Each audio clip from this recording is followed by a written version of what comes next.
Le grand manoir était majestueux, mais derrière ses murs ornés de tableaux et de meubles anciens régnait un silence pesant. Maria, 36 ans, mariée depuis plus de 10 ans à un homme prospère et influent, se sentait comme une prisonnière dans cette demeure. Au début, leur amour avait été passionné, ardent, comme un feu de cheminée.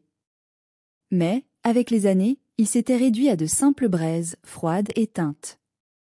Son mari, Pierre, toujours occupé, parcourait le monde pour ses affaires, laissant Maria seule, prisonnière de longues soirées monotones. Chaque soir, elle espérait qu'il rentrerait plus tôt, qu'il la surprendrait avec un sourire ou une étreinte. Mais Pierre rentrait toujours tard, fatigué, parlant à peine avant de s'enfermer dans son bureau ou de s'effondrer dans le lit sans un mot. La solitude devenait un poison lent. Sans enfants ni amis proches, elle se réfugiait dans la lecture, la musique douce et le jardin qu'elle entretenait elle-même, cherchant un semblant de réconfort. Un jour, tout changea. Pierre annonça, de manière presque désinvolte, que son neveu, Jonas, viendrait vivre chez eux pour poursuivre ses études universitaires. Jonas, 22 ans, fils de la sœur de Pierre, avait grandi loin, mais Maria se souvenait vaguement d'un garçon timide aux cheveux ébouriffés qu'elle avait croisé lors de rares réunions familiales. Elle n'y prêta guère attention, imaginant qu'il serait discret et peu envahissant. Pourtant, elle était loin d'imaginer que cette arrivée bouleverserait sa vie. Jonas arriva un vendredi après-midi. La maison, d'ordinaire calme et froide, fut soudain animée par la voix chaleureuse du jeune homme. Dès qu'elle le vit, Maria fut surprise. Il n'était plus ce garçon timide dont elle se souvenait. Jonas était devenu un homme, grand, élancé, avec des traits marqués et des yeux d'un vert profond qui semblaient tout voir. Il était poli, respectueux, mais son sourire contenait une étincelle que Maria n'avait pas vue depuis longtemps chez quelqu'un. Le premier dîner fut agréable. Pierre, pour une fois, était présent et détendu, heureux d'avoir son neveu à ses côtés. Maria, elle, observait Jonas discrètement. Il parlait avec une aisance naturelle, racontant ses études, ses voyages, mais c'est surtout la manière dont il la regardait, un regard furtif mais intense, qui troubla Maria. Était-ce l'ennui ou cette lueur dans les yeux de Jonas qui ravivait quelque chose en elle? Le lendemain, Pierre partit tôt pour un voyage d'affaires, comme à son habitude. Maria se retrouva seule avec Jonas. Ils prirent un petit déjeuner ensemble dans la grande salle à manger. La conversation était légère, mais il y avait quelque chose de différent dans l'air. Jonas complimenta sa tenue, un geste innocent, mais qui fit rougir Maria. Ce fut la première fois depuis des années qu'elle sentit une chaleur envahir son cœur. Était-ce une simple politesse ou le début d'autre chose? Lorsqu'elle se leva pour ranger les tasses, Jonas lui proposa son aide. « Vous ne devriez pas tout faire seule, dit-il avec un sourire. Maria hésita, troublée. Leurs mains s'effleurèrent lorsqu'il prit les assiettes. Ce simple contact la fit frissonner. Elle savait que quelque chose d'interdit venait de s'installer, mais elle ne fit rien pour s'en éloigner. La solitude qu'elle avait portée comme un fardeau semblait soudainement plus légère. Mais elle savait aussi qu'un tel jeu pouvait être dangereux. Pourtant, une part d'elle-même se demandait si, après des années de vide, elle ne méritait pas un peu de chaleur. Le lendemain de leur premier déjeuner en tête-à-tête, l'ambiance dans la maison avait changé. Jonas était partout, ou du moins c'est ce que Maria ressentait. Chaque mouvement, chaque bruit de pas semblait la hanter. Pourtant, elle savait que ce n'était qu'un jeu de son esprit, éveillé par ce frisson inattendu. Dans l'après-midi, Maria se trouvait dans le jardin, agenouillée près des rosiers qu'elle aimait tant. Le soleil caressait doucement sa peau, et l'odeur des fleurs embaumaient l'air. Elle pensait être seule jusqu'à ce qu'une voix douce mais assurée la surprenne. « Vous avez la main verte. » Elle sursauta légèrement et se retourna. Jonas était là, debout, les bras croisés, observant les fleurs avec un sourire charmeur. Il portait un simple t-shirt blanc et un jean, mais il avait cette allure décontractée et confiante qui la troublait. « Je viens ici quand j'ai besoin de calme, répondit-elle en évitant son regard. « Je comprends. C'est un endroit paisible.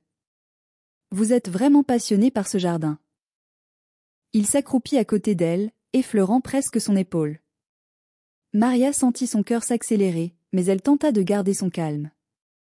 Pierre n'a jamais eu le temps de s'en occuper et dit-elle doucement, presque à elle-même. Jonas ne répondit pas tout de suite. Il sembla réfléchir, puis, d'une voix plus sérieuse. Ça doit être difficile, d'être souvent seule. Maria releva les yeux vers lui, surprise par sa perspicacité. Ce n'était pas une question, mais une affirmation. Elle aurait pu nier, prétendre que tout allait bien, mais quelque chose dans le regard de Jonas l'encouragea à dire la vérité. Oui, parfois, c'est difficile. Le silence s'installa, mais ce n'était pas un silence pesant. C'était une bulle, fragile, entre eux, comme si le reste du monde s'était effacé. Puis, Jonas tendit la main vers une rose et, sans l'accueillir, murmura. Les plus belles choses sont souvent les plus vulnérables. Maria sentit son souffle se bloquer. Était-ce de la simple poésie ou un message voilé? Leurs regards se croisèrent, et cette fois, elle ne détourna pas les yeux. Il y avait une intensité dans ses pupilles, un feu qu'elle n'avait pas ressenti depuis longtemps. Elle savait qu'il s'approchait dangereusement d'une limite qu'il ne devait pas franchir, mais elle n'avait pas la force de reculer. La soirée arriva trop vite. Pierre, toujours absent, n'avait même pas appelé. Maria prépara le dîner avec soin, espérant secrètement prolonger cette étrange complicité. Lorsqu'ils s'assirent à table, l'ambiance était différente. Les gestes étaient lents, les silences pleins de sous-entendus. Alors qu'elle versait du vin dans son verre, Jonas murmura. « Maria !» Le son de son prénom dans sa bouche fut comme une caresse. Elle leva les yeux, les joues en feu, incapable de répondre. « Vous êtes incroyable, vous savez ?» Elle déposa la bouteille avec précaution, cherchant à garder son sang-froid, mais ses mains tremblaient légèrement. « Jonas, je crois que... » Chut. Il sourit doucement. « Je voulais juste vous le dire. » Rien de plus. Maria détourna le regard, perturbée mais étrangement ravie. Pourtant, elle savait que cette tension ne pouvait durer sans éclater. Mais pour l'instant, elle laissait les flammes danser, sans savoir si elles allaient éclairer sa vie ou la brûler. Le lendemain matin, Maria se réveilla tôt, le cœur encore agité par les émotions de la veille. Le souvenir du regard de Jonas la hantait, doux et brûlant à la fois. Elle voulait se convaincre que tout cela n'était qu'un malentendu, un simple moment d'égarement, mais une part d'elle savait qu'ils avaient franchi une frontière invisible. Elle enfila une robe légère, comme pour se sentir libre, et descendit préparer le petit déjeuner. La maison était silencieuse. Elle espérait que Jonas dormait encore, qu'il lui laisserait le temps de reprendre ses esprits. Mais, en entrant dans la cuisine, elle le trouva déjà là, assis à la table, une tasse de café à la main. « Je ne m'attendais pas à vous voir si tôt, » dit-elle, tentant de masquer son trouble. Jonas lui sourit, mais ce sourire n'avait plus rien d'innocent. « Je n'arrivais pas à dormir. » Maria détourna les yeux, s'affairant près de la cafetière, mais elle sentait son regard sur elle, pesant, brûlant. Le silence s'étira, chargé de cette tension insupportable. « Maria !» Sa voix était douce, presque un murmure. Elle se retourna lentement, croisant son regard. « Nous devrions arrêter là, » dit-elle précipitamment, sans même savoir pourquoi elle prononçait ces mots. Il se leva, s'approcha lentement d'elle. Chaque pas résonnait comme un écho dans son esprit. Lorsqu'il fut à quelques centimètres, elle recula instinctivement, se heurtant au plan de travail derrière elle. « Arrêtez quoi ?» demanda-t-il, son regard plongeant dans le sien. « Ce jeu » balbutia-t-elle. « Nous savons tous les deux que c'est dangereux. » Jonas posa doucement sa main sur le bord du plan de travail, l'enfermant sans la toucher. « Vous avez raison, admit-il. Mais, est-ce que c'est vraiment un jeu, Maria ?» Elle sentit son souffle chaud sur son visage. Tout son corps était en alerte, chaque fibre tendue. Elle aurait dû fuir, mettre un terme à ce moment, mais elle était figée, comme prise dans un piège qu'elle avait secrètement désiré. Il leva la main, hésita un instant, puis effleura doucement sa joue. Ce simple contact la fit frissonner. « Je sais que c'est mal, » murmura-t-il. « Mais je n'arrive pas à m'éloigner de vous. » Les larmes montèrent aux yeux de Maria. Elle était déchirée entre la culpabilité et le désir. « C'est impossible, Jonas, » souffla-t-elle. « Tu es le neveu de Pierre. » Il se pencha légèrement, leur visage presque collés. « Mais Pierre n'est jamais là, » répondit-il avec une tristesse contenue. « Et vous méritez tellement plus que cette solitude. » Maria ferma les yeux, laissant les larmes couler. Elle savait qu'il avait raison, mais elle ne voulait pas l'entendre. Alors, doucement, elle posa sa main sur la sienne et chuchota. Ne compliquons pas les choses. Mais, au fond d'elle, elle savait que tout était déjà bien trop compliqué. Le silence s'installa, lourd et chargé de tension. Maria, encore prisonnière entre le plan de travail et le corps de Jonas, sentait son souffle s'accélérer. Son esprit criait qu'elle devait partir, mais son cœur battait à tout rompre, attiré irrésistiblement par cet interdit. Jonas, toujours aussi proche, ne bougeait pas, comme s'il attendait un signe. Ses yeux, sombres et intenses, semblaient lire dans les siens chaque hésitation, chaque désir enfoui. Alors, doucement, il posa sa main sur la sienne, l'entourant de chaleur. « Dis-moi de m'arrêter, Maria. » murmura-t-il, sa voix vibrante d'émotion. Elle ouvrit la bouche, prête à dire ces mots qui l'éloigneraient du danger, mais aucun son ne sortit. Sa main trembla sous la sienne, et au lieu de le repousser, elle serra légèrement ses doigts. Ce simple geste fut tout ce qu'il attendait. Il s'approcha encore, comblant les derniers centimètres qui les séparaient, et ses lèvres effleurèrent les siennes avec une douceur infinie. Ce n'était pas un baiser de conquête, mais une caresse timide, hésitante, comme s'il craignait de la briser. Maria, d'abord figée, sentit une vague de chaleur l'envahir. Ses lèvres s'entr'ouvrirent sous les siennes, et le baiser devint plus profond, plus urgent. Les mains de Jonas quittèrent doucement la table pour glisser le long de ses bras, remontant lentement jusqu'à son visage. Il encadra ses joues avec tendresse, la tenant comme un trésor précieux, et ses pouces caressèrent délicatement sa peau. Maria, enivrée par cette sensation nouvelle, laissa échapper un soupir. « Jonas !» souffla-t-elle, sans savoir si c'était un appel ou une supplication. Il l'attira contre lui, ses bras se refermant autour de sa taille. Elle sentit son torse ferme contre elle, et cette proximité fit exploser en elle des émotions qu'elle croyait oublier. Les caresses se firent plus audacieuses, ses mains glissèrent sur ses hanches, puis remontèrent le long de son dos. Maria, emportée par cette passion qu'elle n'avait plus connue depuis des années, enfouit ses doigts dans les cheveux de Jonas, approfondissant leur baiser. Elle se sentait vivante, libre, enflammée. Toutes ses barrières s'effondraient sous la douceur de ses caresses et l'intensité de ses baisers. « C'est fou, ce qu'on est en train de faire » et murmura-t-elle entre deux baisers. Il recula légèrement, juste assez pour plonger son regard dans le sien, son front collé au sien. « Oui, mais ça semble tellement juste » répondit-il, un sourire à peine esquissé. Maria, essoufflée, ferma les yeux un instant. Elle savait que ce moment ne pourrait durer éternellement, que la réalité viendrait les rattraper. Mais, pour l'instant, elle voulait savourer chaque seconde. Jonas effleura son cou de ses lèvres, déposant de légers baisers sur sa peau. Maria frissonna sous cette nouvelle vague de plaisir.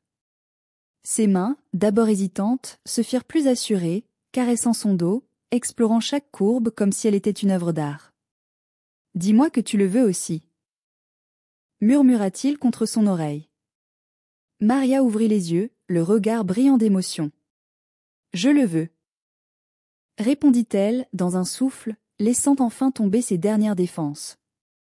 Leur baiser reprit, plus fiévreux, plus intense, jusqu'à ce que le monde autour d'eux disparaisse, ne laissant plus que la brûlure de leur désir.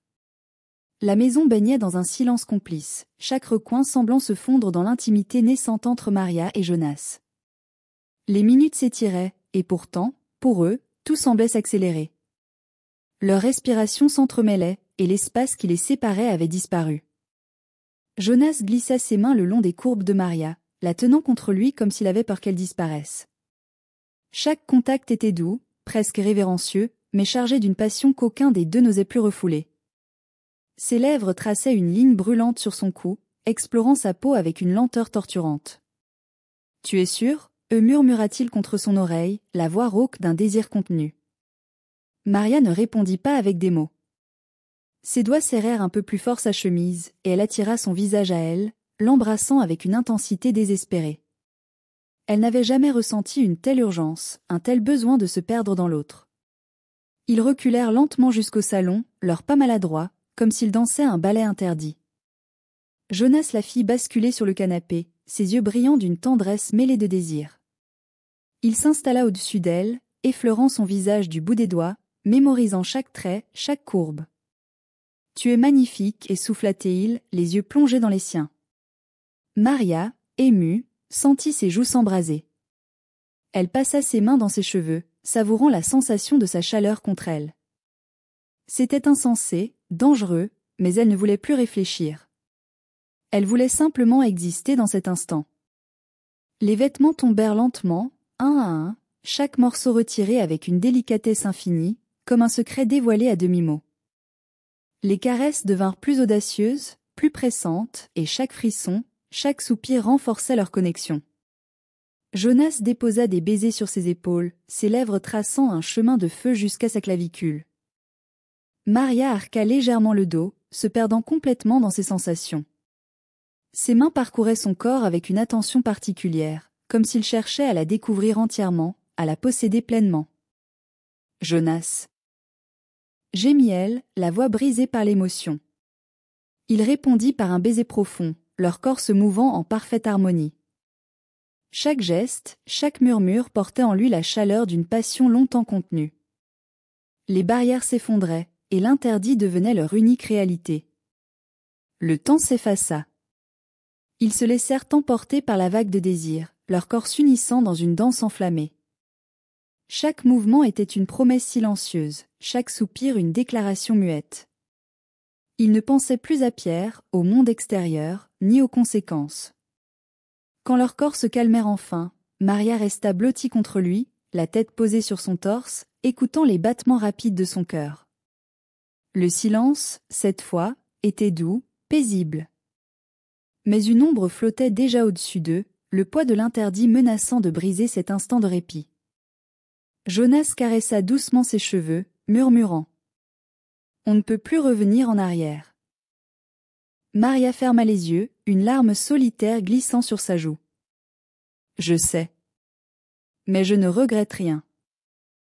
Qu'en pensez-vous ? La tension monte, et je peux continuer avec la partie 6 si vous le souhaitez. Le soleil filtrant à travers les rideaux baignait la pièce d'une lumière dorée, mais pour Maria, la douceur de ce matin semblait cruelle. Elle était allongée contre Jonas, ses doigts traçant distraitement des cercles sur sa peau. La chaleur de la nuit passée les enveloppait encore, mais une lourdeur pesait sur son cœur. La réalité frappait à la porte, sournoise et inévitable. Jonas brisa le silence le premier, caressant son visage avec une tendresse infinie. « Tu penses à Pierre » murmura-t-il, lisant la culpabilité dans ses yeux. Maria détourna le regard, incapable de soutenir le sien. « Je ne peux pas faire semblant, Jonas. Il est mon mari. » Sa voix tremblait légèrement, une fissure dans son masque de force. « Et moi, je suis son neveu. » La douleur perçait dans sa voix. Mais, Maria, ce qu'on a vécu cette nuit. Ce n'était pas une erreur. Elle leva les yeux vers lui, partagée entre le désir de céder encore à cette passion et la conscience du prix qu'ils allaient devoir payer. C'était plus qu'une simple erreur, avoua-t-elle. C'était une folie. Jonas, blessé mais déterminé, saisit sa main et l'embrassa doucement. Si c'est une folie, alors je veux la vivre encore et encore. Maria ferma les yeux, laissant les larmes couler librement. Elle n'avait pas de réponse à lui offrir. L'amour qu'elle ressentait pour Jonas était aussi réel que celui qu'elle avait eu un jour pour Pierre. Mais c'était un amour né dans l'ombre, nourri par l'interdit, et elle savait que cela les consumerait tous les deux. Un bruit léger retentit soudain. Quelqu'un frappait à la porte. Le cœur de Maria s'arrêta net. « Pierre » murmura-t-elle, terrifiée à l'idée qu'il soit rentré plus tôt que prévu. Jonas se leva précipitamment, ramassant ses vêtements en silence. « Je vais voir » et dit-il calmement, mais son regard trahissait l'anxiété qu'il ressentait lui aussi. Maria, paralysée, se redressa, la gorge nouée. Les secondes s'étirèrent comme une éternité alors qu'elle écoutait le bruit des pas de Jonas se diriger vers la porte. Lorsqu'il ouvrit, une voix familière se fit entendre, mais ce n'était pas Pierre. C'était une voisine curieuse, venue leur apporter des nouvelles du quartier. Maria sentit son cœur se relâcher, mais l'angoisse restait présente, un rappel cruel de la précarité de leur situation. Jonas referma la porte et revint vers elle, soulagé mais grave. Ce n'est pas Pierre, mais il pourrait la prendre et coupa Maria, le regard sombre. On joue avec le feu, Jonas. Il s'assit à côté d'elle, prenant ses mains dans les siennes. Je sais, admit-il. Mais je ne peux pas te laisser partir. Elle le regarda longuement, en silence. La tentation était toujours là, brûlante. Mais elle savait qu'ils approchaient dangereusement d'un point de non-retour. Jonas, il faut qu'on soit prudent. Très prudent. Il acquiesça doucement, mais son regard disait autre chose, qu'il n'avait aucune intention de reculer. Les jours qui suivirent, Maria et Jonas se comportèrent comme des funambules marchant sur un fil tendu. Chaque sourire échangé, chaque regard volé, était à la fois une promesse et un danger. Pierre, toujours absorbé par son travail, ne se doutait de rien. Pourtant, le sentiment d'être constamment surveillé pesait sur Maria, l'étouffant lentement. Un après-midi, alors qu'elle était seule dans le salon, la sonnette retentit brusquement. Maria sursauta, le cœur battant à tout rompre. Elle ouvrit la porte, et ce fut comme si le sol se dérobait sous ses pieds. Pierre se tenait là, mais pas seul. À ses côtés, un regard perçant et accusateur, Jonas. Ses yeux sombres étaient remplis de colère et d'une tristesse insondable. Maria sentit un frisson glacé descendre le long de sa colonne vertébrale. « Nous devons parler » et déclara Pierre, la voix plus dure qu'elle ne l'avait jamais entendue. Elle recula lentement, le laissant entrer. Jonas resta immobile, ses poings serrés, mais il suivit Pierre à l'intérieur, refermant la porte derrière eux. « Je sais tout » et dit Pierre sans détour, le ton sec et tranchant. « Depuis combien de temps » Maria ouvrit la bouche, mais aucun son ne sortit. Son esprit cherchait désespérément une excuse, une justification, mais elle savait que c'était inutile. « Ça n'a pas d'importance » et poursuivit Pierre, la voix tremblante. « Ce qui importe, c'est que vous m'avez tous les deux trahis. » Jonas prit enfin la parole, d'une voix brisée. « Pierre, ce n'était pas prévu. Ça nous a dépassés. » « Dépassés » Pierre éclata d'un rire amer. « Tu es mon neveu, Jonas. Mon propre sang. Et toi ?» Il fixa Maria, les yeux emplis de douleur. « Toi, ma femme. » Les larmes montèrent aux yeux de Maria, mais elle se força à soutenir son regard. « Je suis désolée, Pierre. Mais ce qui s'est passé, ce n'est pas que de la trahison. C'est réel. » Pierre recula, comme si ces mots l'avaient frappé en plein cœur. « Réel » et murmura-t-il, incrédule. « Alors vous êtes prêt à affronter les conséquences ?» Le silence s'abattit sur la pièce, lourd et étouffant. Pierre tourna les talons, se dirigeant vers la porte. « Je pars. Mais quand je reviendrai, je veux que l'un de vous ne soit plus ici. » Il claqua la porte derrière lui, laissant Maria et Jonas seuls dans un silence glacé. Le poids de ces mots flottait dans l'air comme une sentence irrévocable.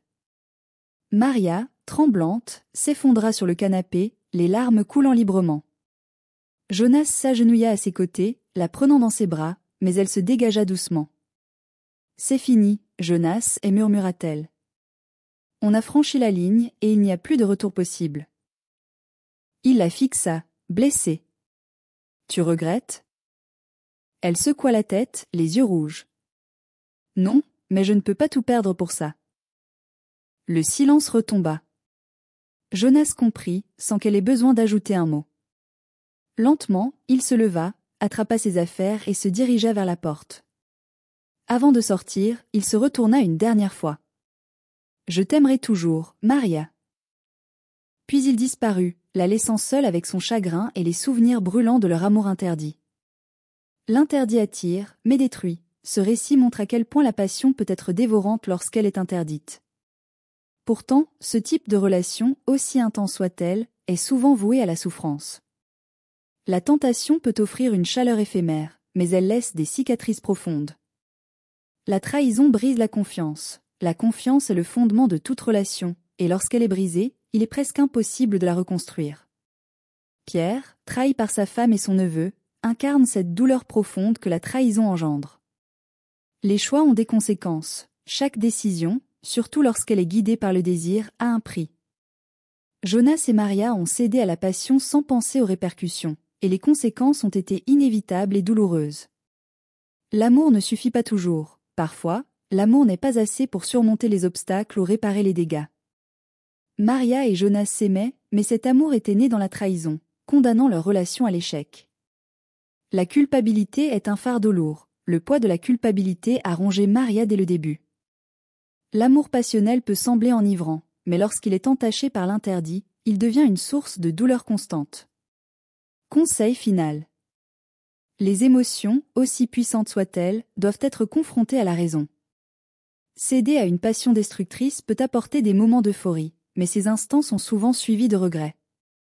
Cultiver l'honnêteté et la loyauté dans les relations est essentiel pour préserver ce qui compte vraiment, la paix intérieure et la confiance partagée.